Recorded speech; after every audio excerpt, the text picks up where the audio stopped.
Salut à tous, on se retrouve pour la vidéo sur les bâches. J'ai mis pas mal de temps à la sortir, tout simplement parce que j'avais besoin de voir les résultats avant de sortir la vidéo. J'avais besoin de faire des tests, ça m'a pris plusieurs semaines, plusieurs mois même. Mais j'ai bien fait car j'ai fait pas mal d'erreurs et ça va vous permettre de vous en rendre compte et de ne pas les reproduire. Donc on va voir tout ça en vidéo. Alors déjà on va voir pourquoi bâcher. Alors tout simplement bâcher c'est une technique de désherbage. Donc il existe des tonnes de techniques de désherbage, mais aujourd'hui on va parler uniquement du bâchage. Déjà il faut savoir que c'est différent du paillage, car avec une bâche, les herbes ne pourront pas passer, contrairement au paillage où les adventices peuvent se faufiler à travers la paille, etc. Bon, bien sûr, le but c'est pas de désherber bêtement, c'est essayer de préserver surtout la vie du sol, donc essayer de désherber de manière douce, si je peux dire. Bon, t'es bien gentil, mais comment ça marche ta technique là? En fait c'est simple, hein, la bâche elle permet de détruire les plantes spontanées qui mourront par absence de lumière.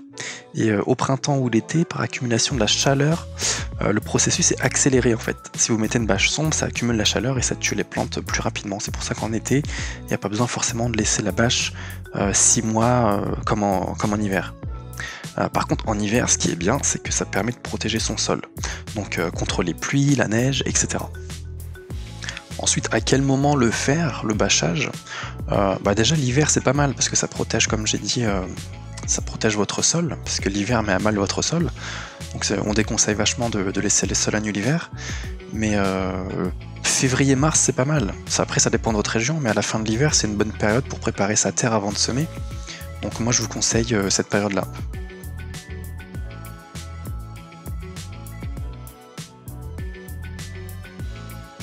Bon, maintenant je vais vous parler des types de bâches à utiliser, parce que vous allez voir avec les images, c'est une catastrophe selon les bâches que vous allez choisir en magasin. Donc il existe énormément de bâches, pour le moment je vais uniquement parler des bâches type plastique, parce que c'est uniquement ces bâches là que j'ai testé cet été, et ce début d'automne. Et en fait il faut faire attention, si vous voulez pas vous retrouver avec un jardin rempli de particules de plastique, à cause de la dégradation de celle-ci, il va falloir mettre le prix. Donc vraiment, si vous prenez le premier prix, voilà en 2 mois je pense le résultat de votre bâche.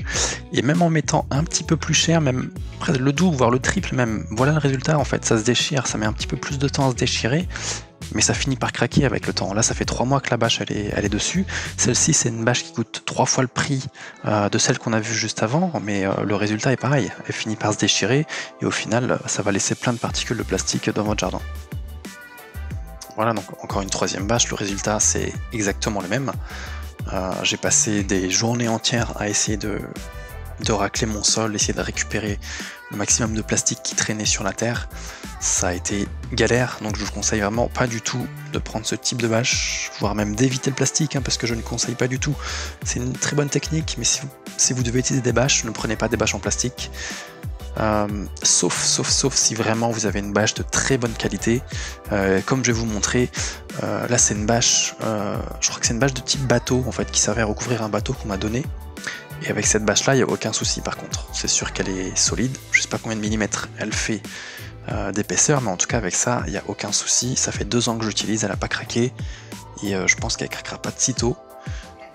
Bon, finalement, pour conclure, je recommande pas du tout d'utiliser des bâches en plastique. Par contre, j'aime beaucoup cette technique, car c'est vraiment efficace, mais à l'avenir, j'éviterai cette matière. Pour cet hiver, en fait, j'ai acheté des toiles.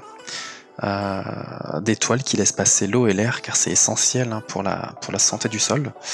Il y a plein d'autres matières qui existent, il y a des films biodégradables, il y a des toiles de chanvre, de jute, de coco, il y a des toiles tissées, de lin, enfin il y a plein de matières différentes. Bio, écolo, donc je vous recommande fortement de les utiliser, et si vous pouvez vous passer de plastique, allez-y. Et il existe toujours le carton, il y a toujours cette technique du carton, si vous pouvez en avoir gratuitement et facilement, n'hésitez pas, c'est pratique, facile, et ça coûte pas un rond, donc foncez. Bon, je vous laisse sur ces images de bâches en plastique, ces images catastrophiques, pour vous dissuader d'en acheter et de faire la même chose que moi. Au moins, vous ne ferez pas ces erreurs, vous. On se retrouve bientôt. S'il y a un sujet qui vous intéresse, dites-le moi en commentaire. Et j'essaierai de le traiter rapidement si je peux. Merci à tous et à bientôt.